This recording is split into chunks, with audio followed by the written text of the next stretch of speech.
로마서 10장 우리 한 절씩 교도하도록 하시겠습니다.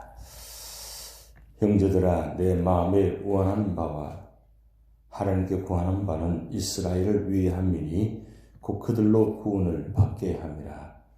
내가 정언하노니 그들이 하나님께 열심히 있으나 올바른 지식을 따르는 것이 아니니라. 하나님의 의의를 모르고 자기 의의를 세우려고 힘써 하나님의 의의에 복종하지 아니하였느니라. 그리스도는 모든 믿는 자에게 의의를 이루기 위하여 율법의 마침이 되시니라. 모세가 기록하되 율법으로 말미암은 의의를 행하는 사람은 그 의의로 살리라 하였거니와 믿음으로 말미암은 의의는 이같이 말하되 내 마음에 누가 하늘에 올라가겠느냐 하지 말라 하니 올라가겠느냐 함은 그리스도를 모셔 내리려는 것이요 혹은 누가 무지경에 내려가겠느냐 하지 말라 하니 내려가겠느냐 함은 그리스도를 죽은 자 가운데서 모셔 올리려는 것이라. 그러면 무엇을 말하느냐? 말씀이 내게 가까워 내 입에 있으며 내 마음에 있다 하였으니 곧 우리가 전파하는 믿음의 말씀이라. 내가 만일 내 입으로 예수를 주로 시인하며 또 하나님께서 그를 죽은 자 가운데서 살리신 것을 내 마음에 믿으면 구원을 받으리라. 사람이 마음으로 믿어 의에 이르고 입으로 시인하여 구원에 이르느니라. 성경에 이르되 누구든지 그를 믿는 자는 부끄러움을 당하지 아니하리라 하니 유대인이나 헬라인이나 차별이 없음이라. 한 분이신 주께서 모든 사람의 주가 되사 그를 부르는 모든 사람에게 부유하시도다. 누구든지 주의 이름을 부르는 자는 구원을 받으리라. 그런즉 그들이 믿지 않은 일을 어찌 부르리요? 듣지도 못한 일을 어찌 믿으리요? 전파하는 자가 없이 어찌 들으리요? 보내심을 받지 아니하였으면 어찌 전파하리요? 기록된 바 아름답도다. 좋은 소식을 전하는 자들의 발이여 함과 같으니라. 그러나 그들이 다 복음을 순종하지 아니하였도다. 이사야가 이르되 주여 우리가 전한 것을 누가 믿었나이까 하였으니 그러므로 믿음은 들음에서 나며 들음은 그리스도의 말씀으로 말미암았느니라. 그러나 내가 말하노니 그들이 듣지 아니하느냐? 그렇지 아니하니 그 소리가 온 땅에 퍼졌고 그 말씀이 땅끝까지 이르렀도다 하였느니라. 그러나 내가 말하노니 이스라엘이 알지 못하느냐? 먼저 모세가 이르되 내가 백성 아닌 자로서 너희를 시기하게 하며 미련한 백성으로서 너희를 노엽게 하리라 하였고 이사야는 매우 담대하여 내가 나를 찾지 아니한 자들에게 찾은바되고 내게 묻지 아니하는 자들에게 나타나노라 하여 말하였고 합독하시겠습니다. 이스라엘 자여 이르되 순종하지 아니하고 거슬려 말하는 백성에게 내가 종일 내 손을 벌렸노라 하였느니라. 아멘. 로마서 9장, 10장, 11장은 사도 바울이 동족 유대인에 관해서 지금 하시는 말씀을 기록해 두었습니다. 오늘 10장 1절에 보면 사도 바울의 그 동족을 향한 마음이 기록되어 있습니다. 내 마음에 원하는 바는 하나님께 구하는 바니 이스라엘 위함이고 그들로 구원을 받게 함이라. 동족을 구원받게 하기 위해서 사도 바울이 참 처절하게 그의 복음을 전할 장면이 나타납니다. 고린도 후서 11장 23절에서 28절 말씀 보면 사도 바울의 고난의 목록이 나옵니다. 로마서 1장은 제 목록이 기록되어 있고 고린도후서 11장 23절에서 28절 말씀은 사도 바울의 고난의 목록이 나옵니다. 이 고난의 목록이라는 것은 사도 바울이 고난당한 그 흔적들을 기록해 놓은 말씀들입니다. 그런데 그 고난의 목록 가운데 가장 처절한 말씀은 11장 24절 말씀 보면 이렇게 기록됩니다.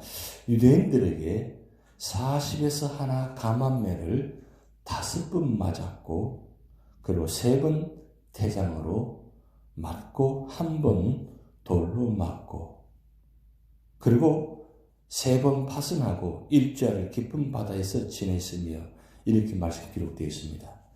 그런데 그 고난의 목록 가운데 다른 고난 목록들은 복음을 전하다가 어쩔 수 없이 하는 수 없이 고난의 목록도 기록될 수 있지만 이 11장 24절에 나타난 유대인에게서 40의 하나 감암매를 5번 맞았다. 그리고 3번 태장 맞고 돌에 맞았다. 이렇게 기록된 말씀은 정말 사도 바울 입장에서는 고난의 흔적 가운데 가장 고통스러운 흔적입니다. 우리가 이 40의 감암매라는 말이 좀 의미가 잘 와닿지 않으실 수 있겠습니다. 매를 맞는데 40분 맞으면 사람이 거의 죽게 됩니다. 그걸 몇 번 맞았느냐? 5번 맞았다는 거예요. 그래서 디모데 일기, 브리스덕의 일기라는 그 책들을 내용 보면 사도 바울이 이 매를 맞는데 주로 이 매 맞는 자리는 주로 등에 맞습니다. 여러분 미션 오브 크라이스트라는 미션 임파서블이라는 이런 그 내용들을 보면 예수님께서 매를 맞는 장면 보면 그 등에다가 매를 맞는 장면이 보일 겁니다. 긴 밧줄에다 끝에다가 쇠붙이를 붙여가지고 때려서 채찍을 때려서 맞는 장면을 보면 그 끝이 쇠붙이 붙은 이유는 그게 매를 때리면 그게 살같이 깊이 박히게 됩니다. 그럼 그걸 잡아당길 때에 어떻게 되겠습니까? 살같이 다 떨어져 나가는 거예요. 그걸 몇 번 맞았느냐? 40의 감암 하나를 맞았다 했으니까 39번 맞은 겁니다. 39번 매 맞는 것은 왜 40번 매 맞지 않고 하나를 감하느냐? 그 마지막 하나 매가 사람을 죽일 수 있다는 거예요. 그 정도로 이 매 맞는 것이 고통스러운 겁니다. 고통스럽다는 말도 사실은 함부로 할 수 없는 단어입니다. 그만큼 극한적인 고통이라는 거죠. 그걸 사도 바울이 복음을 전하면서 누구에게 매를 맞았느냐? 같은 동족인 유대인들이 맞았다는 거예요. 한 번 매를 맞는데 그 매 맞는 흔적의 자리가 단번에 회복되지 않습니다. 오랜 시간 이 매 맞은 흔적이 상처가 그를 괴롭힙니다. 그래서 매장량 맞으면 등을 눕지 못합니다. 엎드려서 자야 돼요. 근데 그게 고통의 자리가 매를 맞고 난 다음에 완전히 치유받고 회복되고 난 후에 매를 맞으면 그래도 힘든데 매 맞은 흔적이 다 낫기 전에 그걸 또 다시 매를 맞는 거예요. 그럼 그 덩어리가 어떻게 되겠어요? 어제 제가 말씀드린 브리스길라 일기에 그 내용에 보면 또한 제가 또 다른 책을 한 권을 보았는데 존 파이퍼런 목사님이 선책 내용에 내가 사도 바울을 사랑하는 이유 30가지라는 그 책 내용이 나와요. 내가 사도 바울을 사랑할 수밖에 없는 이유 30가지 쭉 그렇게 나오는데 제가 어제 그 책을 보면서 이 부분이 나옵니다. 이 고린도후서 11장 23절 28절 말씀을 가지고 그리고 로마서 10장 9장 10장 11절에 관한 내용을 설명하면서 사도 바울이 어떻게 그렇게 유대인들을 사랑할 수 있는가?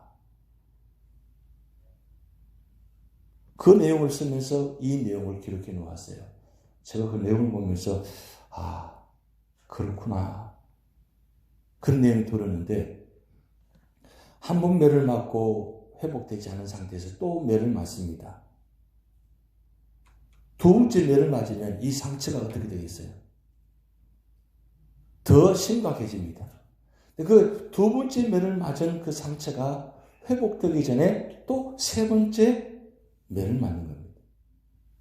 세 번째 상처가 낳기도 전에 아예 그 등 자체가 어떻게 되겠습니까? 그냥 볼 수가 없는 거예요. 근데 거기다가 또 네 번째 매를 맞는 거예요.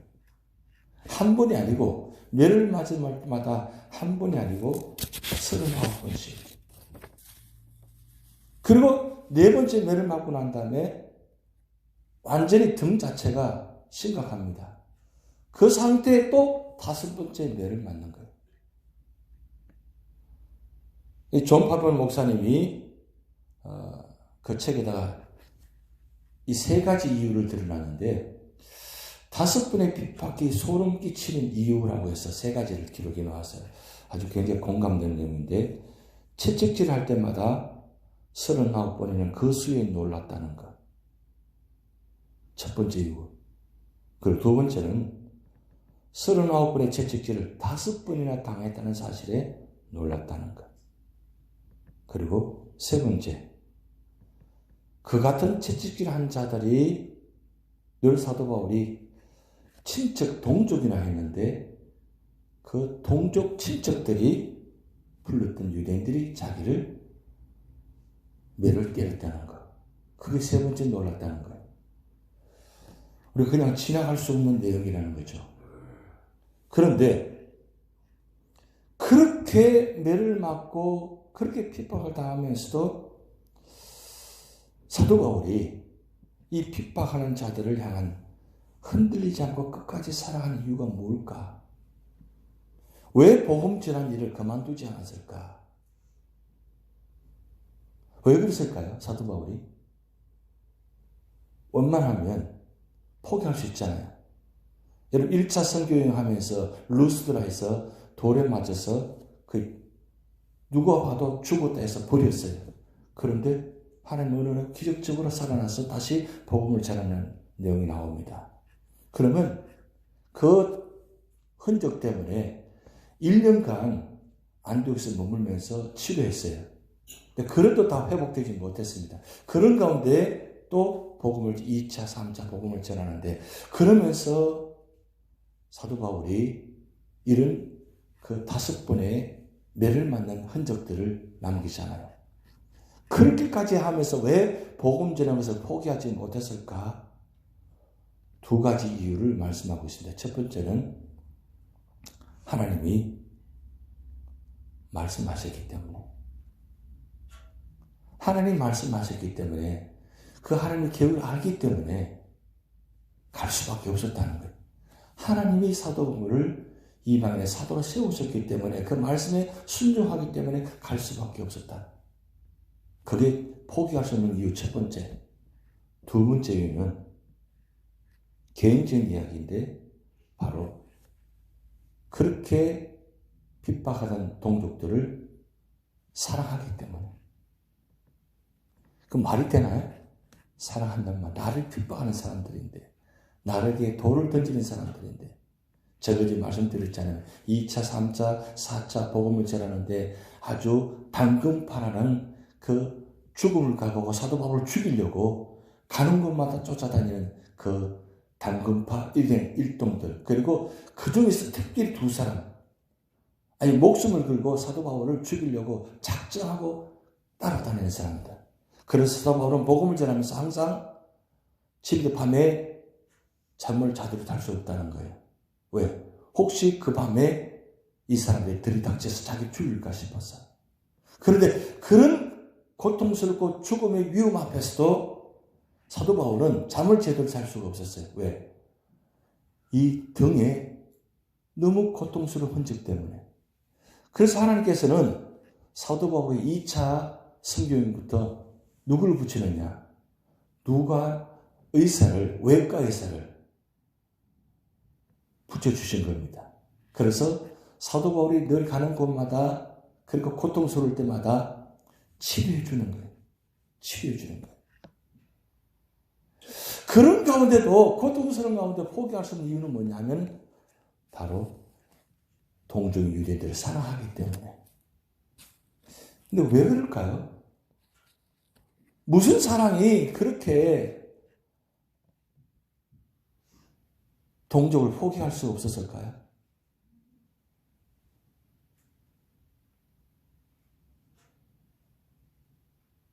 왜 동족을 사랑할 수밖에 없었을까요? 무엇 때문에요? 그건 세 가지 이유입니다. 세 가지 이유인데 첫 번째는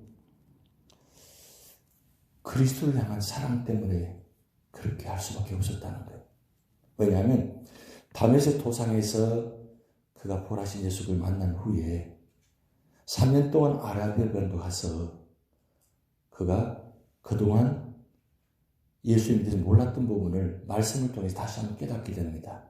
근데 그가 가장 놀랐던 건 뭐냐면 3년 동안 아라비아 변도 가서 그가 묵상하면서 깨닫는 것은 그가 그동안 30년 동안 율법을 외우고 율법을 묵상하면서 그리고 하나님의 이름으로 예수 믿는 사람들을 하나님의 이름으로 예수 믿는 사람들을 잡아가지고 죽였는데 아라비아 반도 가서 3년 동안 깨닫는 게 뭐냐면 내가 그렇게 예수 믿는 사람을 잡아 죽인 그들이 예수님이 누구냐?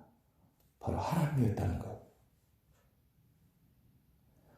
사도 바울이 너무 놀랐던 겁니다. 하나님의 이름으로 예수님을 믿는 사람을 죽이려고 했는데 그 예수님이 하나님이었다는 사실. 그게 너무 서슴어치게 놀랐다는 것입니다. 그런 그를 다메섹 도상에서 자기를 만나 주셨다는 것. 그리고 완전히 한마디로 180 뒤집어졌잖아요. 사도 바울이. 그 한순간의 만남을 통해 가지고. 그때 그 만남이 그리고 3년 동안 아라비아 반도 가서 그가 묵상하면서 만났던 예수님의 모습이 그리고 거기 끝나지 않고 고향 다소에 가서 12년 동안 다시 또 묵상하잖아요. 12년 동안 다소에서 다시 율법을 통해서 예수님을 다시 한 번 더 만나게 됩니다. 그러면서 예수님의 사랑이 얼마나 크고 놀라운지 그래서 에베소서의 말씀 보면 그 예수님의 사랑이 그 너비와 길이와 높이와 깊이가 측량할 수 없다고 그랬어요. 그 받은 사랑이 너무 크기 때문에 복음을 포기할 수 없다는 거예요. 그리고 두 번째 이유는 복음을 향한 사랑이 너무 놀랍기 때문에 포기할 수 없다는 겁니다. 여러분 선교하신 분들은 압니다. 전도하는 분은 압니다. 이 복음이 얼마나 귀한지, 복음의 능력이 얼마나 큰지, 그리고 복음을 전해서 한 영혼 구원시켜서, 그리고 예수 믿게 해서 신앙생활하는 모습 보면서 복음의 능력이 얼마나 놀라운지를 아는 사람은 선교를 포기하지 않아요. 전도를 포기하지 않습니다. 왜냐하면 복음의 능력이 너무 놀랍고 너무 귀하기 때문에 어떤 것도 변화시킬 수 없게 바뀔 수 없는데 복음밖에 없다는 거죠. 정말 세상에서 포기할 수밖에 없고 그 악한 사람, 그런 사람도 복음을 능력을 통해서 변화되고 바뀌는 모습 보면서 복음이 얼마나 귀한 것을 아는 사람은 복음 전하는 것을 선교하는 것을 포기할 수 없는 거예요. 그래서 선교하면 가면 절대 포기하지 않습니다. 선교하면 가면 다시 두 번째, 세 번째, 네 번째 가는 이유. 선교 사람들이 가서 복음을 전하면서 포기하지 않고 끝까지 복음의 자리에 선교 자리에 있는 이유가 거기 있습니다. 왜요? 복음의 능력이 너무 놀라기 때문에. 그리고 복음의 은혜가 얼마나 귀한지를 알기 때문인 거예요. 그리고 복음을 통해서 그 기쁨, 자유, 고통받는 것, 핍박받는 것, 그것을 이상 뛰어넘어서 복음이 그 고난 가운데도 얼마나 기쁨과 감사한지를 알기 때문에 포기할 수 없는 거예요. 사도 바울이 바로 거기 있는 겁니다. 그렇게 매맞고 죽음의 고비를 넘기고 그렇게 감옥에 갇히고 그리고 바다 가운데서 태풍 가운데서 만나서 사생을 넘는 그런 시간을 겪으면서도 포기하지 않고 끝까지 가는 이유, 흔들리지 않는 이유가 바로 거기 있다는 거예요. 복음의 능력 때문에. 그 복음의 능력으로 자기가 구원받았거든요. 복음을 말하면 자기가 은혜 받았거든요. 그래서 사실 사도 바울은 그 핍박과 고난 가운데도 자유함이 있는 거예요. 고난 가운데도 자유함이 있는 거예요. 그 고통 가운데도 자유함이 있는 거예요. 그렇게 밤새워 잠을 못 자면서 고통 가운데 있으면서 그런 위험, 죽음, 두려움 앞에서도 복음의 능력 때문에 자유함이 있는 거예요. 기쁨이 있는 거예요. 그래서 포기할 수 없는 겁니다. 세 번째 이유는 그 복음이 너무 귀하기 때문에 이 복음이 유대인들이 들어가서 동족이 구원받는 그 사랑 때문에 포기할 수 없는 겁니다. 왜냐면 혹시 내가 1차 선교하다가 포기해버리면 누가 이 복음을 전하지? 그럼 복음을 전하지 않으면 우리 동족들을 구원받지 못하는데 그래 내가 나밖에 없어. 그래서 복음을 전하는 거예요. 2차, 3차, 4차 그 죽음의 고비를 넘기면서 그렇게 갈 수밖에 없는 이유 바로 거기 있다는 거예요. 여러분 새벽마다 나와서 이 기도하신 이 자리가 포기할 수 없는 이유가 무엇입니까? 그래 내가 기도해야지. 내가 교회를 위해서 우리 교회 속한 성도들을 위해서 내가 아직도 믿지 않은 영혼들을 위해서 기도해야지. 나라도 그렇게 해야 돼. 내가 혹시 내가 힘들어서 여러 가지 상황 때문에 내가 새벽 기도의 자리, 예배의 자리 포기해버리면 혹시나 그것 때문에 다른 사람들이 구원받지 못한 일이